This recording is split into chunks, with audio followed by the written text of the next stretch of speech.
Welcome to Method, where we decode what it really takes to build and scale startups. I'm Andy Walsh, founder and strategist. Each week we'll bring you actionable insights and real stories. Let's dive in. Welcome back to Startups Decoded. My guest today is Rachel Hamlin. Rachel and I met a few months ago. She's an amazing executive coach. I've been fortunate to have some mindset sessions with her as well. She'll talk more about that. Rachel, you're in Costa Rica at the moment. A little jealous of that with the New York cold here at the moment. But first and foremost, welcome. Thank you so much, Andy. It's a pleasure to be with you today. I'm so excited to chat all things startup life. Absolutely. So kicking off, Costa Rica, I assume it's sunny and beautiful there. Yes, it is sunny and beautiful, and I have no concept of winter. And I'll tell you, I do not miss it at all. I'm not sitting here pining for the gray skies of New York right now. Yeah. Last week we had a day that maxed out at 15. Yep. And it's just like, okay, that's what it is. But thankfully it's better at the moment. But we're not here to talk about the weather. So for you, Rachel, I'd love to be able to hear from yourself, just top level, what you're doing at the moment and the type of things that you're working with on your clients. Yeah, amazing. Well, it's funny. I have to give another nod to Costa Rican living, though, because the weather is so nice, what I'm doing a lot at the moment is playing, right? Like I'm outside, I'm surfing. That's why I'm here with a black eye today. For anyone who's watching us on video, it's a little surf incident I had this week. And generally living as pleasurable and enjoyable and alive and active a life as possible. And work kind of fits in around that. Lucky to control my schedule. But with my clients, right, it's all about how do we create aliveness and well-being in a much denser and busier schedule with a lot of obligation and a lot of pressure, because I do work primarily with people who are in leadership positions. And so not only are their days very full with meetings and obligations for their time, there's also just the care and responsibility that they have for their teams, right? Often solid headcount reporting to the people that I work with, as well as family and then social obligations outside of that. So how do we optimize for their well-being and their mindset, their capacity to show up to the job that they do so they can do it effectively and they can do it well and they can sustain it over time and have a positive impact on everyone around them. Yeah, great. And for me, it's so important. And I've had my own story and I've met plenty of people in the startup world that have their own sort of demons, I guess, of things that have happened in their life that quite often manifest at the worst time when you're under pressure through to just the actual sustaining the volume of work that you need to do and the pressure that you carry in a startup life as well. So I'm sure there's going to be a lot of people that can't wait to hear some of the things that you're doing, things that they can work on themselves. Yes. But a place I think that would make sense to start is for yourself, looking back on your career. I've noticed there's a pattern of guests that I talk to that quite often they have career changes. And they start in one lane, and for whatever reason, whether it's an event, whether they don't have the passion anymore, but there's something that happens that changes their path. And as far as yourself, you've had quite an interesting background, a lot of time in product, which I think is quite fascinating as far as the connection with what you're doing now. But I'll let you tell that story. Yeah, I've had a couple of career hops, both in terms of role and then also in terms of location, which was really expansive and important for me in becoming who I am today. But yeah, started out actually in brand strategy, which I think you and I connected over a bit because I used to absolutely love that world. And even back then as a strategist, my interest was in what motivates people and what influences human behavior and how can we influence that. And I was kind of doing that on behalf of like deodorant brands and like brands that I wasn't very close to or didn't feel were very impactful necessarily. But I love thinking about what made humans tick. And then I evolved into working in product management. I worked for a number of startups, first in the SaaS space, and then ended my product career working for a really high growth blockchain startup between when did I leave that role? Like 2018 to 2020, something like that. And then at that point is when I started to realize that in order for me to live with my sort of most actualized life, I was unfortunately going to have to be self-employed and work for myself and seek even greater and more intimate sense of impact with humans one-on-one. And so I decided to delve into coaching around 2019 and began preparing for that career shift near the end of my product career. So yeah, it's been a journey. And then in that time, I've also lived in New York City, in Berlin, Germany, in London, England, and then I did 3 years fully nomadic before arriving in Costa Rica. And all of that really shaped and informed how I show up as an employee and as an entrepreneur as well. Beautiful story. And I can relate. I've lived in London, in the US, and obviously in Australia where I was born. But I think diverse perspectives in all facets of your life, from personal to travel to career, give you the ability to be able to see things from multiple points of view, stepping outside yourself and not being so myopic. And I think that we should definitely delve into that today. But as far as kicking off, I think one part of that you touched on there that I'd love to be able to start with is your experience working on brand and product obviously gives you skills that a lot of coaches may not have, particularly in your area of expertise now, where you're looking at mental health and mindset around that. Is that, from an experience perspective, giving you a unique view and understanding of the clients that you work with, not just on mindset, but understanding the challenge that they're going through very directly? Because a lot of people don't get that, right? Yeah, I do think that's helped me a lot just because I can empathize so deeply, right? Brand strategy was, agency life is stressful, right? Because you're sort of at the whim of your client's demands. And there's a lot of, the client says jump and you say how high in the agency world, which creates a lot of urgency and probably spikes in people's cortisol levels, right? Which is a challenge to manage. But then in product in particular, I think is where I got the most empathy for the types of people that I work with today, because I was somewhat responsible, even though I was even starting at a lower level, right? I was somewhat responsible for the success of a team within my organization. And also product just has so many demands on product managers' time and focus. They have such a diverse array of responsibilities and a lot of responsibility indeed, right? Like the kind of trope about product managers is that you're always receiving criticism and complaint and not often being elevated or celebrated because you're not contributing as directly as an engineer or a designer is. You're more so funneling problems and trying to grease all the wheels and communicate and make decisions. And there's definitely a lot of responsibility in that, but it can be a sort of unsung hero role and a lot of pressure, a lot of heaviness, and not a whole lot of celebration or recognition. So yeah, that's a role that helped me to develop empathy for people who are at the sort of upper echelons of leadership in the CEO position or the C-suite. Yeah, great. And I can relate from my side too, as far as being a founder and being in that situation where it's so easy just to be so focused on progress.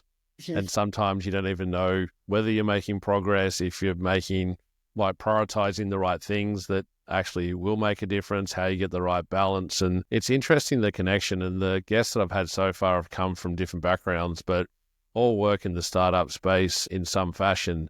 Yeah. And there's been some real themes that have come through. And one of those are the phases of a startup. And you touched on it there a little bit. So the first phase was very much around that growth hacking. So basically you're just testing and learning on everything in your business. You're trying to build a product, launch something, whatever you're doing, you have that as a focus. But then you also need to be able to sell. You need to be able to do marketing. You need to be able to manage your team.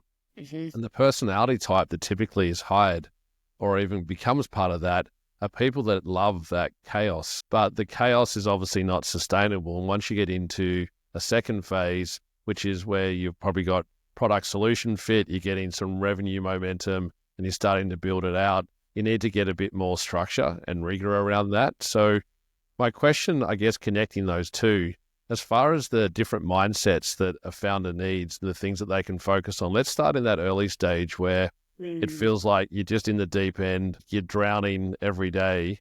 Like, what are the things that you typically see in your clients as far as blockers for them or common patterns of things that they're doing that is inhibiting their growth or success? Yeah, that's an interesting one. I don't think I coach a lot of people who are in that early stage because they're even thinking about a coach, right? It's just like one foot in front of another. Do we even have a viable product here? And am I going to be able to pay somebody for this and pay some team for this, right? And so hiring a coach is still in their future. But I would say it's a great time to be focused on installing healthy habits early.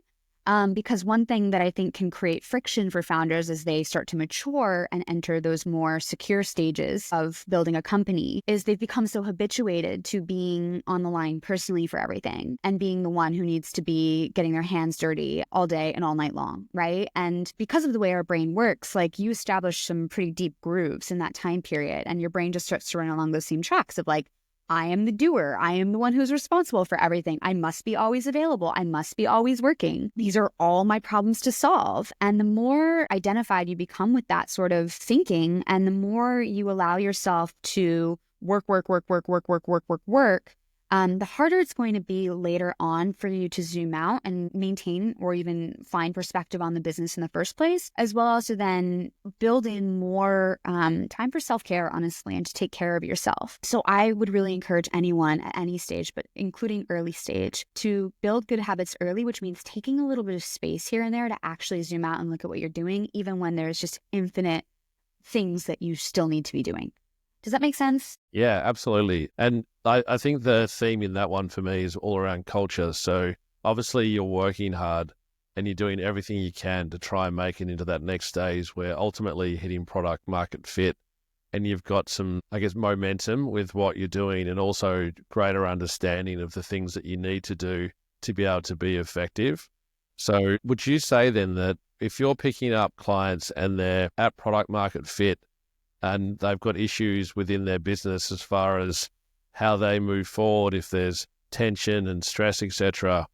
Are you having to sort of reverse engineer culture changes as well to be able to help them be the best version of themselves? Because ultimately, I would assume anyway, that if you're working with someone who's a founder or CEO of a company, that you almost need to take on and inherit the wider team or let them have the skills to do that themselves. Yeah, I definitely am focusing on the individual, right? And my premise is that the founder or the executive that's in front of me is going to have a massive impact on the people around them and who are reporting to them. I mean, humans are not that far off from being herd animals, and I think we can sense each other's emotions. And there's also obviously real implications for how your stress plays out when you're in conversation with your team, or the way that you're responding to them on Slack if you're not managing that well within yourself. But in terms of like broader cultural shift, that is something that I do think, you know, it's so multifactorial what contributes to good culture. And the founder's well-being is a pivotal one, because the founder's well-being is what dictates the founder's ability to think and be conscientious about the decisions they're making when they're like determining and making explicit the company's values. And when they're then using those values to hire people, and when they're then communicating those values again and again through the hiring process, and even through ongoing management and all hands meetings and things like that, where they're reminding people of what matters. It's like, without some headspace and some perspective to tap into that yourself, it's really easy for culture to erode at any stage of the process, right? Because you're kind of the flag bearer in terms of what matters in your company and how you want people to treat each other and how you want people to operate.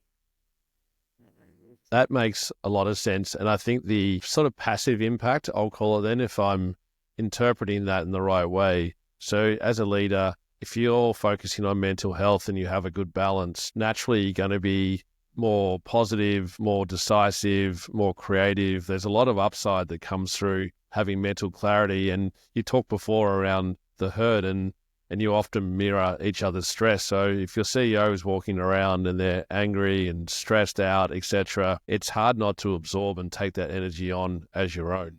Hugely, especially because your team is going to look to you as something of their, I actually liken a person's boss to their attachment figure at work. Are you familiar with attachment theory and attachment figures?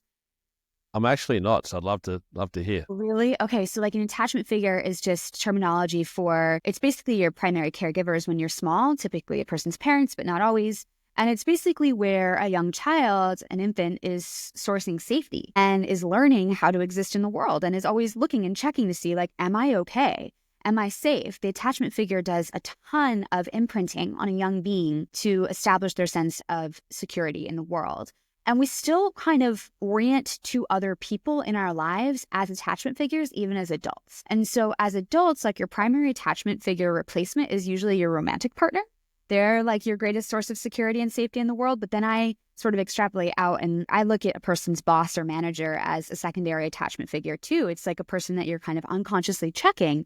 How's their mood? How am I performing? What does that mean about me and our relationship? Are we okay? Am I okay? That's like a background process that I think is running for a lot of people. And so, yeah, as a founder or as anyone in a leadership position, you're, again, right? Like, you have an outsized influence on your team's sense of safety and security in their roles. And along with that, their ability to perform and to be creative and to feel safe taking risks, right? And doing all the things that you actually really want them to do.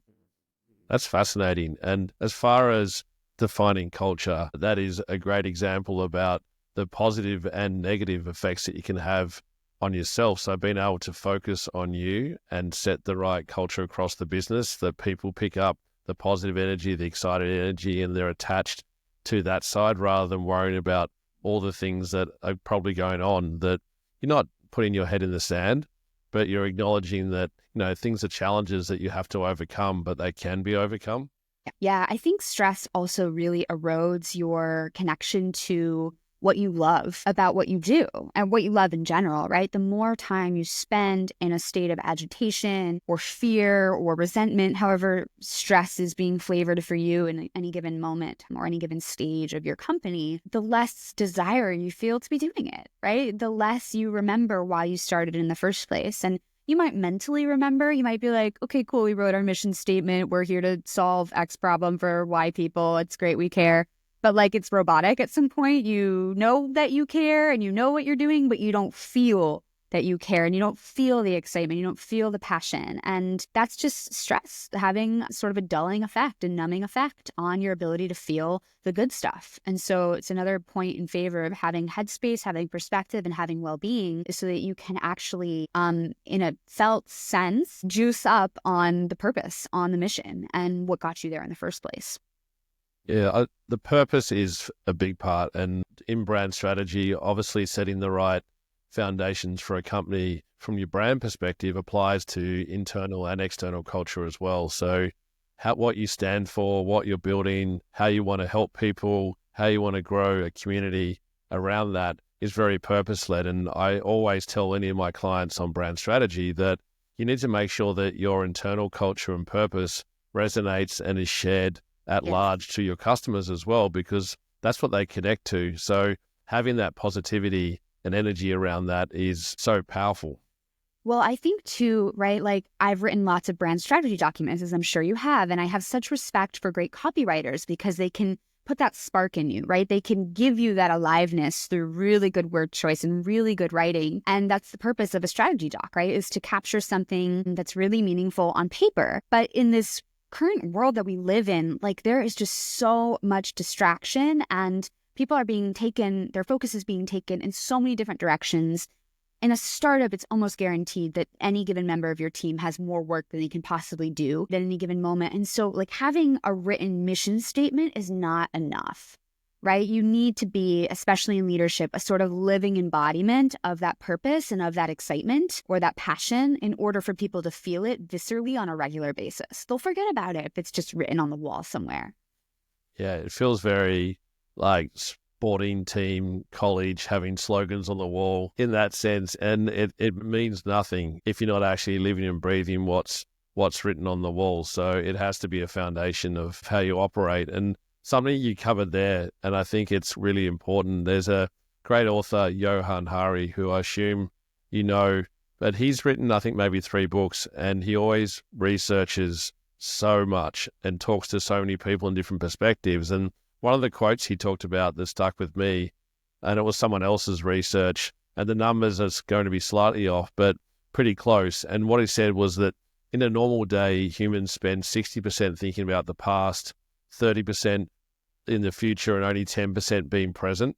And if you think about in a normal day, how ineffective that makes you, if you're dwelling on things that have happened that you can't change, or worrying about something in the future that hasn't happened yet, then all of a sudden your energy, mental energy, effectiveness is completely gone. You're only getting 10% effectiveness out of your brain. And that just sat with me so much. So the ability to be grounded and focused on what you're doing and change that 10% number feels like a big opportunity.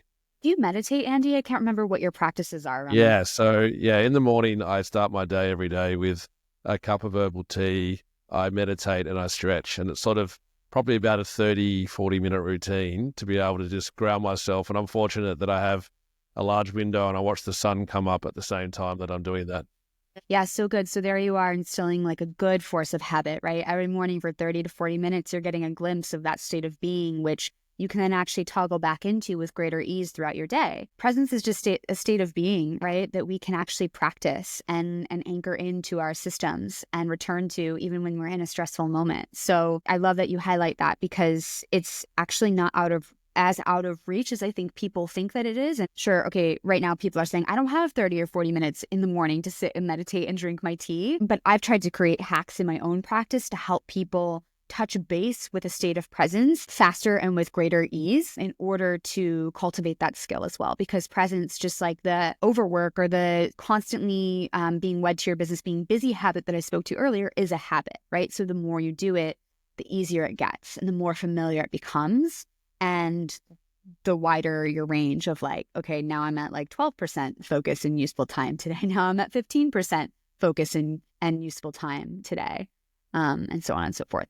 Yeah. And I don't want to get stuck on this, but it's a fact that I always like to share whenever I get a chance is the impact of social media. And you talked before a little bit about external stimuli that are distracting. And again, some of the research that I've read is like college students in America can only concentrate for just over a minute on one task. Mm-hmm. And as soon as they get distracted, it can take up to 25 minutes to refocus on what they're doing. Yep. And like just that alone as a stat, just continue. Every time I say it out loud, I almost blow my own mind in the sense of that is so significant. So being able to ground yourself and focus and not get distracted by external things in a world where everyone's competing for your attention, it is tough. Yeah, there's such a war on our focus. And I think if I were to speak to myself like 5 or 6 years ago, the person who was still working in the startup world, living in a city, living a very fast-paced life, I, at that time, would not have even been able to notice the impact that social media was having on my attention and my focus because I was just living in a constant state of being in a hurry, effectively, and being scattered and always thinking about the next thing, the next thing, the next thing.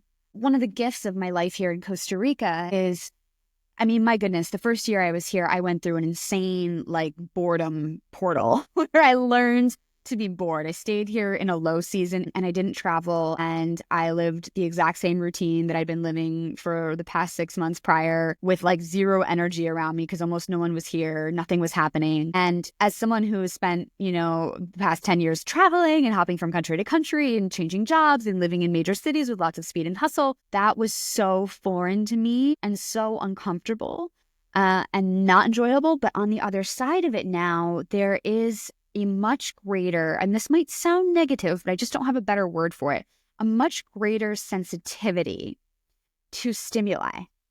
So because I've gotten used to having an emptier headspace, moving a little slower, being bored, if you will, I can actually viscerally feel the effect in the morning when I first look at my phone. Like the moment I open WhatsApp, which is usually the first thing I look at, my brain goes from like peaceful to just like ding, ding, ding, ding, ding, ding, ding, ding, ding, like lights up like a ping pong machine and it's chaotic and it does not feel good. And I feel like there went my bubble of peace, right? And so the stark difference in those two states of like not being hooked into the internet and all the notifications and there I am in the flow of the internet and the communications again is like, yeah, it gives me more motivation to manage my focus well and to manage my phone time well so that I can spend more time in that state of being that is present and clear and calm and creative. The quality of time is so much better there. Yeah, and I've got a daughter who's nearly 11 and I encourage her regularly to try and be bored. And yes. When they're looking for something to do and it's like, okay, we'll just sit and be bored. And you have to get over a little bit of a hump first where your brain slows down. You don't have the overwhelming stimuli.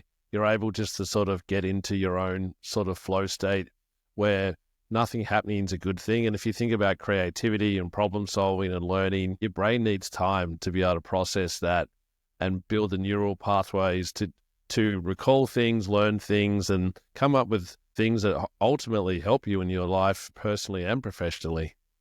Yep. That's like one of the number one things I'm an advocate for in my business is having space. Having space to either do something pleasurable or do nothing and just have unstructured time. Because what you'll find is like the boredom, something important to name about that is like, I think people conceive of boredom, I used to anyway, as being sort of numb or dull or flat. But actually, what you'll notice is the next time you're bored, there's actually a great amount of agitation in it.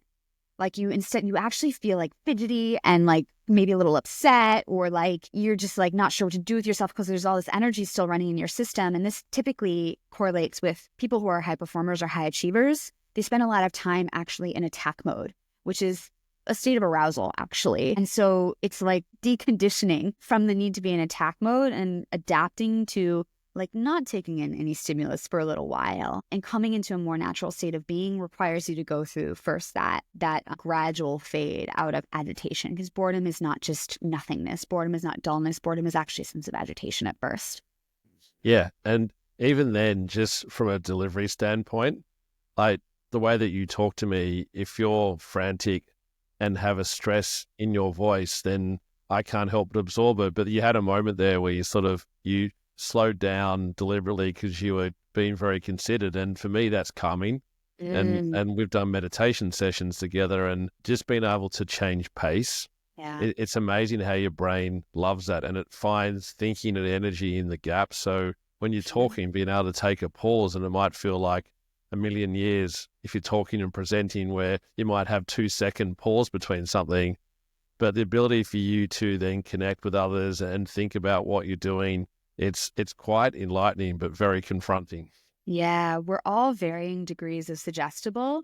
Most of us are suggestible to some degree. So the moment I start to slow down my voice and just draw out my words a little more slowly and lean back and regulate my own system, the more relaxed likely you are to feel, which I think you spoke to. And that's something that I lean on a lot, even the prosody of my voice when I'm taking people through guided hypnosis or in breathwork sessions. Present a lot differently than when I'm on a podcast and I'm like really excited because I want to talk about all my ideas. We're having a back and forth and it's very intellectual, and you're a New Yorker, so you can keep up, I hope. Yeah, and the ability to do both is really hard. And with work, you have an urgency and there's always something to get done or needs to get done. And slowing down, there's this sense that you're actually not doing something and you're missing out on an opportunity to do it. But ultimately, you're helping yourself because you're getting clarity of thought. You're grounding yourself in a way that to be more effective for the thing that you take on next. But it feels counterintuitive for some reason. No, you're always gaining. When you slow down, you're gaining so much. It's just challenging because it requires you to have faith in something that you can't yet see or actualize. And I have always resonated with the analogy of like a bow and arrow. If you're to imagine pulling the bow back, pulling the string back and building the tension, right? And it feels like not a lot is happening because you're kind of slowing the arrow down and pulling it even backwards from where it's going. But then the moment you let go, it swings forward and it gains so much momentum and so much ground that if there weren't that pause or that slow space, it would never right. So I think that's a really helpful analogy for the benefit of slowing down. I love analogies and I love frameworks, so we'll get into that. But going into some more practical application of the type of work that you're doing through that cycle, as far as stages of mental health that happen, sometimes even in contradiction to where you're at. So if you're sprinting on a product launch, you've got progress, you get product market fit, maybe you get an investor come in, but then all of a sudden you just hit a wall and you feel like that you can't go on anymore because there's been so much energy and sort of expectation that comes with that phase. Are there stages in that growth part of a startup that you start to see typical trends of behavior or things where people are not in a good headspace? It's a great question. You know, journeys are actually fairly variable, but what I can say is that nobody escapes ample lows in their journey. There's no founder, there's no person, despite what you see on the internet, who's winning all the time. You can definitely have a hot streak. You can definitely accrue a lot of success in business. You can definitely build something that feels like it's suddenly so much bigger than you, faster than you ever thought it would be. And there's going to be wobbles within that, right? Like self-doubt is going to happen. You're going to have an awkward interaction with an investor. You're not going to know how to handle a request from an employee, right? Like there's just going to be little things, little and big things that rock your confidence and can completely affect your experience of your work and of your business. So, but would you like me to continue to try to shape this into like, what are some common like mindset issues that I see people face, or no? Because I have somewhere I want to go with this. But let me turn it over to you, since it's not a very Yeah, satisfying absolutely. question. If it's an important part of what you're doing, then yeah, definitely dig deeper. Otherwise, we can go on to something else for sure. I just want to coach people and encourage people. Like, this is easier said than done, but it's so imperative that if you're going to do big things in this world and take any risks, whether that's starting a company or even just being part of a fast moving startup, is to truly adopt a belief that the lows and the challenges are as good for you and as lovable as the highs and the wins. Right? And they produce totally different hormones in your body. They create a whole response in your nervous system around threat when you feel like, oh my God, am I going to make payroll? Right? That's not fun on a physiological level or mental level. And yet you can still somewhere choose this belief that this is growing me and this is actually exactly what I need. And in fact, if I didn't have these healthy insertions of adrenaline every so often, then this would be boring. Right? Because let's all be honest, the types of people who are attracted to startup life actually do like challenge. They do like thrill. That's part of what makes it appealing. They like the chance of a big reward as well, which comes with risk. But you have to really love and trust those parts of the journey. And one way that you can do that when it's hard, when you're really in it and you're facing something bigger than you've ever faced before, is just to look back at where you've come from and really take account of all the places in the past where you've been fearful, or you haven't known what to do about something, or you thought like you were at the end of the road or whatever. Every time you faced challenge and had to find your grit in the past or find faith in the past, turned out okay. Yeah. And that won't do everything. That won't completely shut off the part of your brain that worries and tries to find solutions, right, for the future. But over time, you really can make this mindset a way of life and just be almost impervious to the highs and lows. And as you become more comfortable with the lows, that's when you start to be able to really hold more responsibility as a leader. That's when you're going to be able to actually double your headcount effectively. That's when you're going to be able to be visible on a much bigger stage or talk to people and be rubbing elbows in a room with much bigger investors than you were previously. It's because you're able to hold and handle all of the stress, the threat, and the risk inherent in that. Yeah, the one that you mentioned there that I can relate to is that self-doubt. And for me, like a few years ago, going through therapy to sort of overcome things at a personal level, self-doubt was definitely one of those. And my therapist did an amazing job to make me look back and look at some of the achievements of things that I'd done. And I'm from a tiny little place in Tasmania, Australia.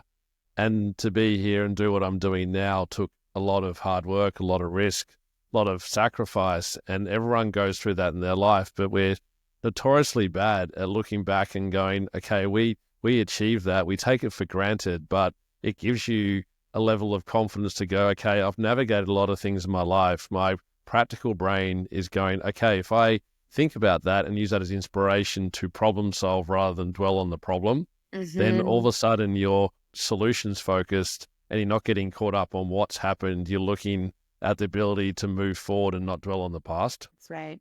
Yeah, that's right. The past can be handy when you're looking at the places that you've succeeded when you thought you might fail.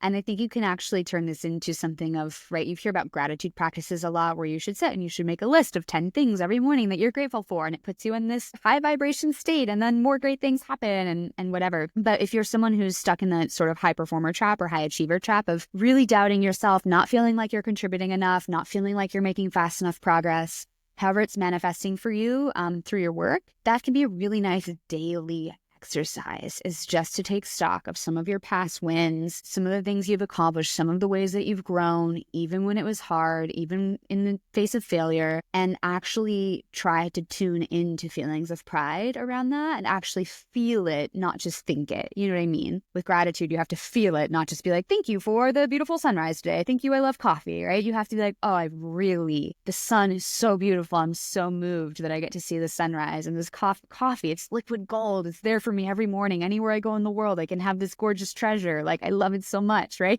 You have to feel these things sincerely in order for them to take root within you. So as a daily practice, you could try that if you're looking at your results and not feeling good enough or feeling doubtful.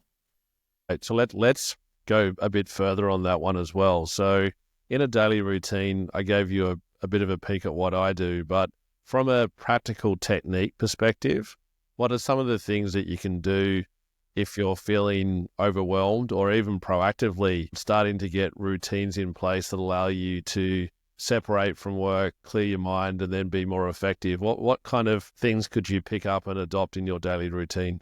Yeah, I think the first thing I like to equip people with is just like a micro action, which is a stress interrupt tool. So no one is above needing to move their body, get sunlight, eat nutritious foods, and sleep well. Okay, like every single person, especially founders and executives and people who carry a lot of responsibility and need to use their brains very heavily each day, need to do those things.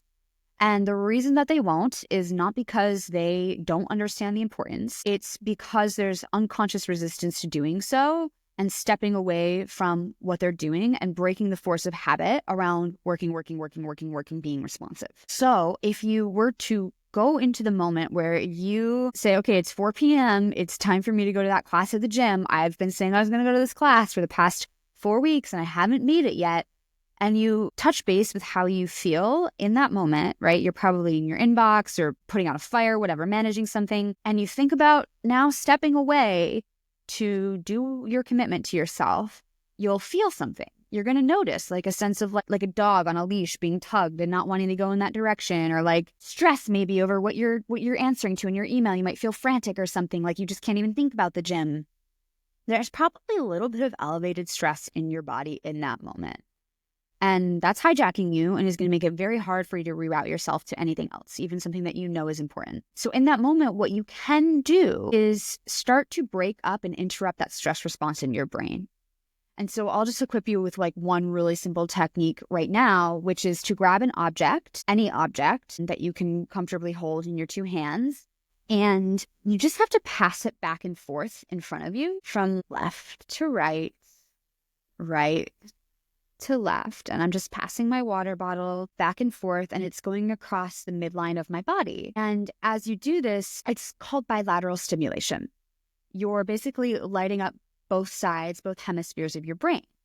And this is important because when you're in a pocket of stress or anxiety, that stress or anxiety is typically only in one little cluster of the brain. And so the moment you light up both sides of the brain, you're effectively interrupting that pocket of stress and anxiety and diminishing its hold over you and rerouting your brain in another direction and helping to actually break down the neural network that is associated with whatever has got you so stressed at work. So really simply, like anywhere throughout your day, you could practice that when you're having acute stress. But it's the first step to being able to then have a moment of like clarity and lucidity and like, wait a second, the gym is important to me. I'm going to get a lot if I go and take space from this problem and get in my body and get those endorphins going, is to interrupt the stress response. And that's one way that you can do it that's fairly accessible to most people in the middle of the day.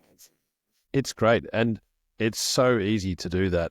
It's not like you have to have any expensive equipment. It's literally whatever is in front of you right now. And it's the technique and like itself is easy, but it's how you manage to dedicate time. And it could be a moment where you feel overwhelmed and you just need to intervene. Yeah. And I think intervention is obviously a build-up typically of a series of things that happen. Yeah. So the proactive part means you need to have that balance. And there was a commercial that I remember back in Australia, and they talked about 2:30itis. To me, that I resonate with. And it was that point where you've had lunch, maybe you're sort of starting to slow down a little bit and go into a little bit of sleep mode after a big lunch, and you start to sort of dwell on things and not be very effective. And for me, like I relate to it, and that's a window that I love to be able to just get up and move around. And obviously It's quite cold in New York at the moment, not exactly walking weather, but still try and go outside and just some fresh air and change of scenery and not staring at your computer can just reset it. It only takes 10, 15 minutes for me. Yeah, that's so good. I mean, you have to recognize that there's diminishing returns at some point. And I like that you actually go out and change your environment and do something that's energizing to you, because the tandem advice I would give to interrupting the stress response when you're in it and you feel hooked, like you can't walk away, is like when you do get time away, try to fill that with like peak experiences. Try to find wonder and try to find awe. Like if you go out into nature and you have an absolutely blissful moment just watching the clouds overhead in the sky and get totally lost in daydreams and start to feel a sense of wonder and start to feel a sense of gratitude for where you are in your life and start to connect ideas about what you're doing next in your business from a place of inspiration and resource, like you're going to have more MO to go do that again in the future, right? It's like when we get so stressed and rushed and clamped down and stuck in on our work all the time that we forget what else is out there and what else is available. So the more potent those experiences outside of work can be, the more likely you are to want to return to it, right? The more impact they're going to have on your knowing that it's good for you. Does that make sense? Of course, yeah. Yeah. Yeah, and I think that there's different things that I do too. And like to build on that, my background, I have a business that was in audio branding and another one in music therapy. And for me, both of those things are amazing. And the music therapy business works a lot with dementia patients, and music is such an amazing trigger to open up memory. So if you have someone that can't remember, particularly short-term memory, to be able to play music and just get them to come alive and start talking about things that happen.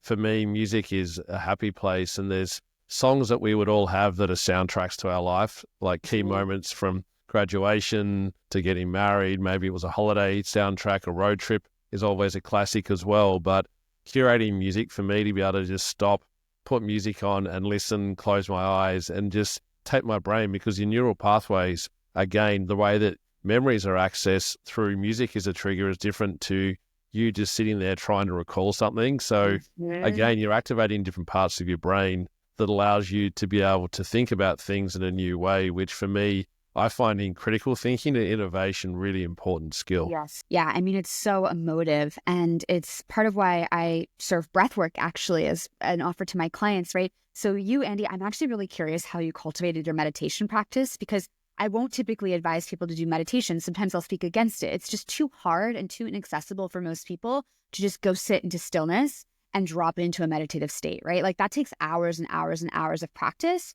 So unless you can access a meditative state through some kind of really pleasurable peak experience first, you're not going to even know that it's worth doing. But if you take some really emotive or evocative music and you pair it with a breathwork practice where you're almost guaranteed to change your state, and then you're feeling all these glorious feelings, so the music is bringing it up in you, then you're like, whoa, like I want more of that. I have all these ideas flowing through me. It was so worth taking this time out for my business. And so, yeah, I really resonate with that, using music as a tool to just bring, memories to the surface, but also feelings and inspiration, and to cut through the noise of the day without having to sit in stillness and silence for like 1,000 hours before meditating feels worthwhile to you. Did you have an amazing meditation teacher or experience? How did you end up Yeah, mine's a combination. So I found it hard to get going, like most people, because it's hard to sort of completely lean into it and step out of where you're at and what you're doing to really get that effect. And I've been doing it for at least 5 years now, I would say, maybe more.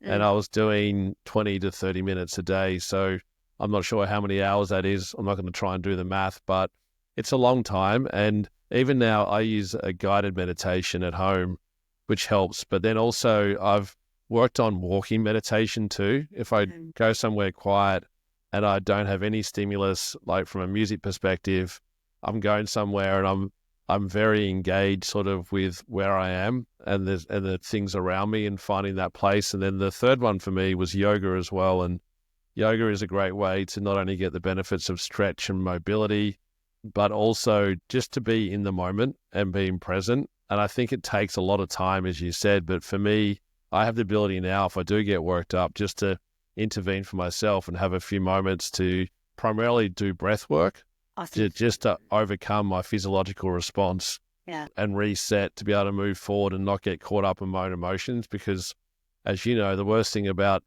worrying is that you fuel the emotion, right? So being able to accept that feeling and say, okay, I feel stressed or I feel worried or I'm angry, acknowledging that and then moving forward allows it to sort of get put away, and you can almost move on instantly sometimes. Yeah, you can. Again, it's testament to the fact that the more you practice these things, the easier it is to toggle into, right? Like a state of presence or a state of calm. Yeah. So I feel I've been fortunate, and my journey started when I was 9 years in my first startup, I think. And coming out of that, I realized the negative impact it had on me. And when you're in the moment, you just fight through and you do the late nights and you do all the martyr behavior of thinking that you have to do everything and not having a good balance. And it took me a lot of exploration to be able to get to a point where I found the things that helped me get back to being a better human. And when I say a better human, as in socially active, being around friends and family, seeking out experiences and doing those things, I kind of shut down a little bit and I was in my head so much. So not to sort of unpack me today, but what I'd love to do, because we're coming close to time, if someone is thinking about proactive work that they might want to do, or if they've got some common behavior they're seeing, like to come to you, what sort of things would you typically ask that person and suggest how you may be able to help? I will usually let's start with what someone wants, right? Like usually just start with what a person's goal is. And often people come to me because they actually want to be more effective leaders. Like they want to have a greater sense of impact and confidence and efficacy in what they're doing so that the company can reach greater goals. And at the same time, I'm usually talking with people who don't want to give up on their family life or their recreational life. They'd like to bring some of that back into their world if it's gone missing. So I kind of will just probe around, like, what is the goal? And then what is going on that makes you afraid that you can't have that, which is usually easy for most people to identify. It's like, but what if I embarrass myself on stage, right? Or what if, what if I'm not good enough, right? It's usually some flavor, like just not being good enough, frankly. But then I also want to look at when you get to the goal and you have the thing you want, which is, let's say, like twice the revenue or something like that, or twice the headcount for your team, what are you giving up in order to be there? Like, what does it cost you to actually obtain what you want? And that's where some of the more interesting beliefs and unconscious resistance gets exposed, because it's like, actually, I'm afraid that if I hire more team and I get more removal from the business, then one day down the line, something's going to pop up and completely destroy us. And because I wasn't there, and on top of it, it's my fault and the business just implodes, right? So those are the things that you're not necessarily conscious of when you're putting off hiring for that next position, but that are there. And that's something that we can resolve through the type of mindset work that I do to get you out of your own way. Great advice. So to wind up today, I'd love to give you the chance to talk about yourself, how people reach out to you. I'll definitely include your contact details in the show notes and in some LinkedIn content where you can see and hear this as well. But as far as the type of thing that you would offer at a high level and how they reach out, a good chance to talk about your services. Yeah, amazing. I'd love to connect with anyone who resonated with this episode on LinkedIn. First of all, you can find me there, Rachel Hamlin. And if you really like what I have to say, then get my newsletter as well. Come into your inbox once a week. And those are usually more intimate and more detailed descriptions and expansion on what I talk about on LinkedIn. And then for founders and folks who are in senior leadership positions, I do work with folks one-on-one. And ongoing coaching partnerships. And so you can always explore that with me by booking a conversation right through the top button on my LinkedIn page. It's called a leadership assessment, and I do those for free. And that's a place where you can get some good listening, right? Which is actually not that common when you're the one who's responsible for everybody else. And a bit of a diagnosis on what some of the underlying beliefs or emotional resistance might be for you that's making work feel heavier or harder than it needs to. Perfect. Lots of great stuff in there, and I can highly endorse the meditation. Rachel did a guided meditation with us, and it was so impactful. And one of the people on my team, for whatever reason, they checked their heart rate at the start of the session and then at the end, and it had dropped something like 15 beats per minute, which is so significant for them to be able to come into a situation wired in one way and then come out the other end completely, zenned out. That's a big drop. Yes. So for me, that's one small example, but definitely helps. And I've been on my journey. So Rachel, we could talk for hours. I'm so passionate about mental health, having had my own negative experience. And I think what you're doing is so important. So thank you for joining me and talking about this today. It's been a real treat. Thank you, Andy. Yeah, thank you for giving me the space, and to everyone out there who's listening and taking their own mental health seriously. It matters. It makes a big impact. Great. So thank you for joining Startups Decoded. My name's Andy Walsh. Please subscribe, share with your friends, give me a positive rating. It all helps. I'm going to keep doing this every week. I love these conversations, so look forward to joining you on the next episode, and thank you again.